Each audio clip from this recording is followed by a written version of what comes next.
You're pathetic. I won't waste even fuel on you. Just disappear and stay out of my life. Call an Uber yourself. I'm not wasting gas on your drama. Just die poor and alone. Those were the exact words Nicole said to her husband Gregory as he collapsed on their kitchen floor, clutching his chest and gasping for air. While the 51-year-old man begged his wife to drive him to the hospital during what was clearly a heart attack, she grabbed her designer purse, stepped over his trembling body, and walked out the front door without looking back. But what Nicole didn't know was that the person who would arrive in that ambulance 7 minutes later would recognize her husband's face, and 3 words from that paramedic's mouth would start a chain reaction that would destroy Nicole's entire world in ways she never imagined possible. Before we dive into this unbelievable story, let me ask you something. What would you do if the person who promised to love you in sickness and in health literally refused to save your life? Drop your thoughts in the comments below. If you love stories of justice and karma, hit that subscribe button and the bell icon so you never miss these incredible tales. Listen carefully to what I'm about to tell you, because this story will challenge everything you think you know about marriage, loyalty, and the masks people wear. A woman watches her husband collapse. She hears him beg for help, and she walks away.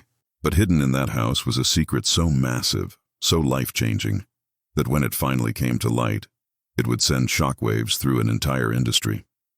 A neighbor's doorbell camera captured words so cruel they would be watched by millions. A paramedic would arrive and freeze in disbelief. A hospital CEO would personally rush to meet an ambulance, and a woman who thought she knew everything about her husband would discover she knew nothing at all. The question isn't just what this man was hiding. The question is why. And when you find out the answer, you'll understand why this story of revenge is really a story about character. Stay with me, because what unfolds will leave you speechless. Gregory and Nicole had been married for 14 years. They met at a charity medical fundraiser where he was volunteering at the registration desk. She was a guest, beautiful and charming in her cocktail dress, complaining about the cheap wine they were serving. He made her laugh that night. She made him feel seen. They dated for 8 months before getting married in a small ceremony. From the outside, they looked happy enough. But Nicole had expectations. She wanted the big house, the luxury cars, the European vacations, the country club membership. Instead, she got a husband who drove a 12-year-old Toyota Camry and shopped at discount grocery stores. Gregory worked long hours, came home exhausted, and never seemed to have money for the finer things in life. He told her they needed to be responsible, save for the future, live within their means. Nicole heard excuses. Over the years, her resentment grew like mold in a dark corner. She started making comments. Little jabs about his cheap shoes, his outdated phone, his refusal to take her anywhere nice. "You're embarrassing," she'd say when they'd meet her friends. "Look at you. You dress like you shop at a thrift store." "Oh, wait, you probably do." Gregory absorbed it all quietly, never defending himself, never explaining. He just watched her reveal who she really was, piece by piece, year after year. By their 10th anniversary, Nicole had stopped pretending to respect him. At a dinner party, she'd announced loudly, "My husband is allergic to success. Some men chase dreams. Mine chases clearance sales." Everyone laughed nervously. Gregory said nothing. She called him a failure at dinner parties. She rolled her eyes when he spoke. She spent money they supposedly didn't have on clothes and spa treatments, then blamed him for not earning enough to cover her credit card bills. "You call yourself a man?" she'd hissed one night when another card got declined. "Real men provide. You're just pathetic." But what Nicole didn't know was about to change everything. That Tuesday morning in March started like dozens before it. Gregory woke at 5:30, made coffee, and was reviewing some documents at the kitchen table when the pain started. At first it felt like indigestion. Then it spread across his chest like someone was tightening a steel band around his ribs. His left arm went numb. Cold sweat soaked through his shirt. He called out to Nicole, who was upstairs getting ready for her day. She came down the stairs annoyed, already dressed in expensive athleisure wear she'd charged to a credit card he supposedly couldn't afford.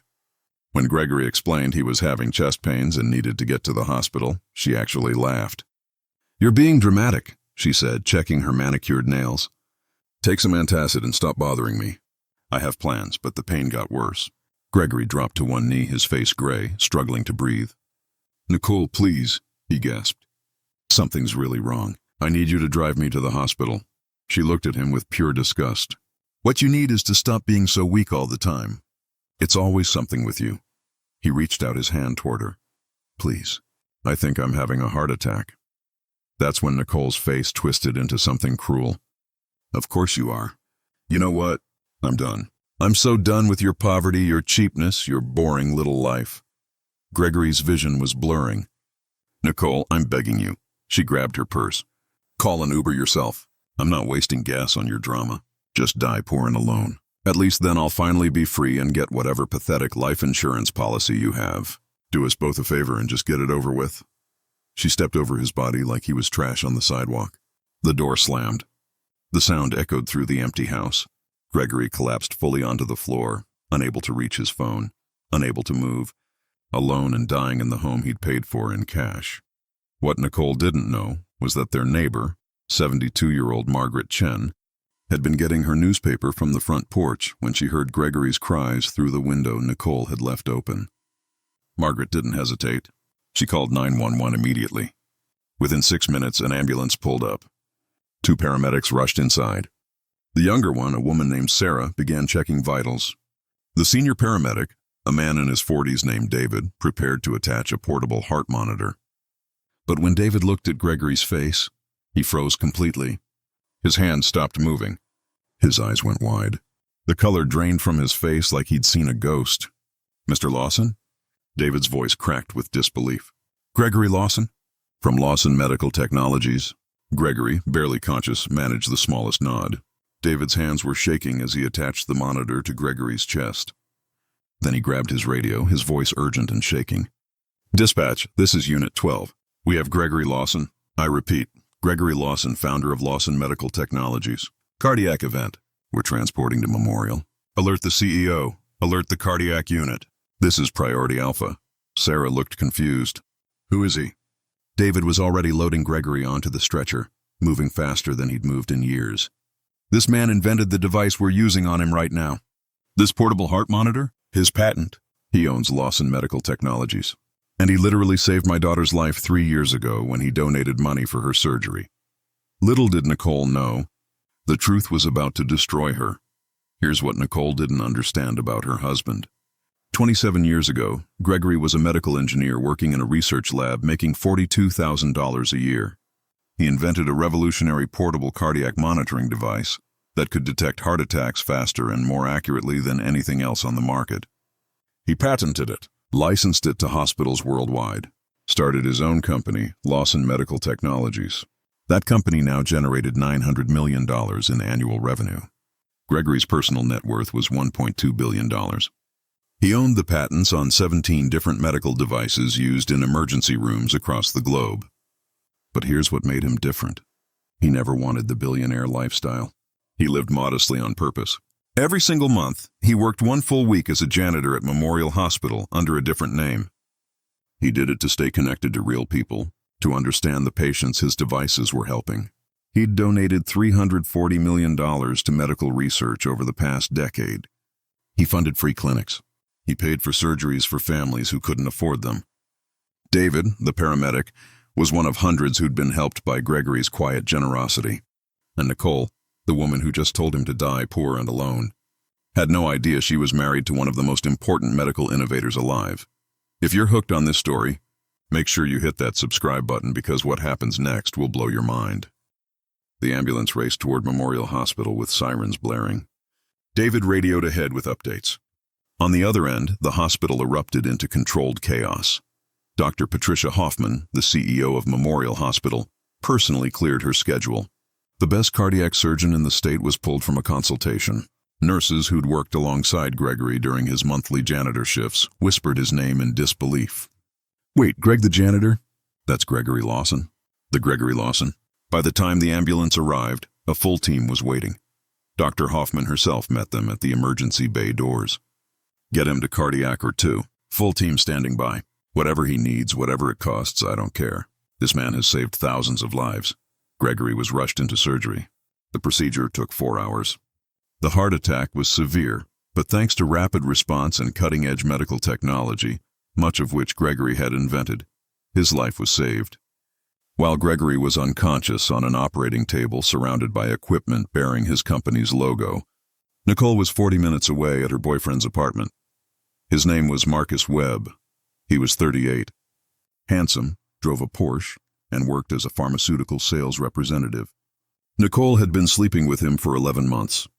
She'd spent that Tuesday morning in his bed, laughing about her pathetic husband, planning their future together.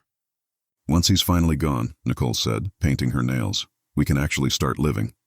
Between whatever insurance money he has and what you make, we'll finally have a decent life." Marcus kissed her shoulder. "About time you got rid of that dead weight." When her phone finally rang, it was Margaret Chen. "Your husband had a massive heart attack. The ambulance took him to Memorial Hospital." "I thought you should know." Nicole's first emotion wasn't fear or concern. It was irritation. If Gregory survived, she'd have to play the worried wife. She told Marcus she'd go to the hospital just to keep up appearances. "I'll stay an hour, cry a little, then come back," she said, rolling her eyes. She had no idea what was waiting for her. Nicole arrived at Memorial Hospital 2 hours after Gregory came out of surgery. She walked up to the cardiac intensive care unit like she owned the place, already planning what she'd say to doctors, how she'd position herself as the devoted spouse. Maybe she'd even cry for the cameras if news crews showed up. But when she approached the secured double doors, 2 security guards stopped her. "I'm Nicole Lawson," she announced. "My husband is a patient here. I need to see him immediately." The head of security, a tall woman named Janet, checked her tablet. Her face was cold. "Mrs. Lawson, I have explicit instructions from Mr. Gregory Lawson himself. You are banned from this floor and from contact with the patient. You need to leave the premises now." Nicole's face turned red. "That's absurd. I'm his wife. You can't keep me from seeing my own husband. This is illegal." But Janet didn't move. "Hospital security operates under patient directives. Your husband was very clear. You're not welcome here. If you don't leave voluntarily, we'll have you escorted out and file a trespassing report." Nicole demanded to speak to someone in charge. She threatened lawsuits. She caused a scene. Nurses stared. Visitors whispered. But the orders came from Gregory, and the hospital wasn't budging. What Nicole still didn't know was that Margaret Chen's Ring doorbell camera had captured everything. The audio was crystal clear. Nicole's voice telling Gregory to die poor and alone. Her footsteps walking away while he gasped for help. Margaret had already shared the footage with police and handed a copy to hospital security. But the real bomb was about to drop. While Nicole was being escorted out of the hospital by security, Marcus was sitting in his office at Med Supply Solutions, feeling confident about his future. His phone rang. It was his regional director. "Marcus, we need you in the main office, now." The tone made his stomach drop. He walked into a conference room where his boss and 2 HR representatives were waiting with stone-cold faces. His boss didn't waste time. "We're terminating your employment effective immediately. Your girlfriend is Nicole Lawson, Gregory Lawson's wife. The same Gregory Lawson who owns Lawson Medical Technologies, which accounts for 68% of our annual contracts. Mr. Lawson's legal team contacted us 3 hours ago. They've terminated all contracts with our company due to ethical conflicts and personal circumstances involving you and his wife. We're losing $430 million in annual revenue. 16 people are being laid off because of this. You're fired. Security will escort you out." Marcus felt like he'd been hit by a truck. His $890,000 annual commission disappeared in one conversation. All because of Nicole. When he called to tell her what happened, she couldn't process it. "What do you mean Gregory owns a medical company? He's a nobody. He's broke. He drives a Camry. He buys generic cereal." Marcus's voice was ice cold. "You just destroyed my career. Don't ever contact me again." He hung up on her. Within an hour, he'd blocked her number, blocked her on every social media platform, and started packing to move to another state. He wanted nothing to do with the woman who'd just destroyed his career. But it got worse for Nicole. Much worse, you won't believe what happened next. The Ring camera footage went viral. Someone, possibly Margaret or a hospital staff member who'd heard about it, leaked the video online. Within 24 hours, 8 million people had watched Nicole tell her husband to die poor and alone. News outlets picked it up. Billionaire medical inventor left to die by wife who didn't know his worth. The comments were brutal. Thousands of people calling her a monster. Her face was everywhere. People recognized Nicole in public. She couldn't go to a coffee shop without someone recording her. Her social media was flooded with thousands of messages calling her evil, heartless, a gold digger who didn't even know what gold looked like. Someone started a petition to have her investigated. It got 300,000 signatures in 2 days. The district attorney's office reviewed the footage and opened an investigation for reckless endangerment and failure to render aid. Legal experts appeared on television saying she could face criminal charges. Nicole's entire world collapsed in 72 hours. She lost her boyfriend, her reputation, her social circle, and she still couldn't see Gregory. 2 weeks after the heart attack, Gregory was released from the hospital. He didn't return to the modest house he'd shared with Nicole. Instead, his driver took him to his real home, a private estate worth $23 million that Nicole never knew existed. His attorney, a sharp woman named Rebecca Torres, had already filed for divorce. The prenuptial agreement Nicole had signed without reading 14 years ago protected all assets acquired before and during the marriage. She was entitled to nothing. Rebecca also presented evidence of the affair with Marcus, including hotel receipts, text messages, and photographs that Gregory's private investigator had collected over the past year. Yes, Gregory had known about the affair for 11 months. He'd said nothing. Just documented everything. Nicole tried to call. She sent letters. She showed up at his company headquarters and was turned away by security. She begged for a meeting. Finally, Gregory agreed to see her once. Just once. They met in a conference room at Rebecca's law office. Nicole looked terrible. Her hair was unwashed. Her expensive clothes wrinkled. She'd been staying with a friend because she couldn't afford a hotel. When Gregory walked in, looking healthy and strong, she started crying immediately. "Gregory, I'm so sorry. I didn't know. If I'd known about the money, I never would have." He held up his hand, his face expressionless. "Stop, that's exactly the problem, Nicole. You just said it out loud. You would have treated me differently if you'd known I was rich. Your love had a price tag, and I wasn't worth enough." She tried to speak, but he continued. "I lived modestly to see who you really were. You showed me. For 14 years you showed me nothing but contempt. You called me pathetic. You said I was allergic to success. You told your friends I wasn't a real man. You mocked me. You cheated on me. And when I was dying on our kitchen floor, you stepped over me and told me to die poor and alone. Those words are recorded. Millions of people have heard them. And now you want forgiveness?" Nicole sobbed harder. "Please, I made a mistake. I'll change. I'll be better. Just give me another chance. We can start over." Gregory stood up slowly. "You didn't make a mistake. You revealed your character. A mistake is an accident. What you did was a choice. You chose cruelty over compassion. You chose your boyfriend over your vows. You chose to let me die because you thought I was poor. And that tells me everything I need to know about who you are. We're done. Don't contact me again." He walked toward the door. Nicole jumped up, desperate. "What am I supposed to do?" "I have nothing. You're going to leave me with nothing?" Gregory turned back one last time. "You left me with nothing when you walked out that door. Now you know how it feels. The difference is I was dying. You're just dealing with consequences." He walked out. That was the last conversation they ever had. If you were in Gregory's position, what would you do? Would you forgive or walk away? Drop your thoughts in the comments below. The aftermath was devastating for Nicole. The divorce was finalized in 90 days. She received nothing except her personal belongings. The house they'd lived in was owned by a trust in Gregory's name. She was evicted. Her credit cards, maxed out from years of shopping, were her responsibility alone. She declared bankruptcy within 4 months. Marcus had moved to another state and refused all contact. Her friends abandoned her when the truth came out. Nobody wanted to be associated with the woman who told her billionaire husband to die because she thought he was poor. The criminal case went forward. Nicole was convicted of reckless endangerment. She received 18 months of probation, 300 hours of community service at a medical clinic, and a criminal record that would follow her forever. The judge said her actions represented a profound moral failure that demanded accountability. Meanwhile, Gregory recovered fully. His company announced a new cardiac device expected to save 75,000 lives annually. He increased his charitable donations. He continued his monthly work as a hospital janitor because it kept him humble and connected. 6 months after the divorce, he started dating a cardiac nurse named Elena who'd cared for him during recovery. She knew exactly who he was from day one, and she loved him for his character, not his bank account. Gregory gave one interview to a national news program about the experience. He never mentioned Nicole by name, but everyone knew. Wealth doesn't change who you are, he said calmly. It reveals who you've always been. And the same is true for hardship. Character is tested in crisis. Mine was tested on my kitchen floor. So was my wife's. We both showed the world exactly who we were. This story teaches us something powerful about human nature.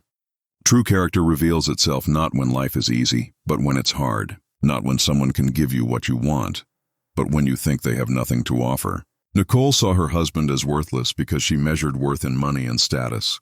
She never looked deeper, never saw his kindness, his generosity, his brilliant mind, his compassionate heart.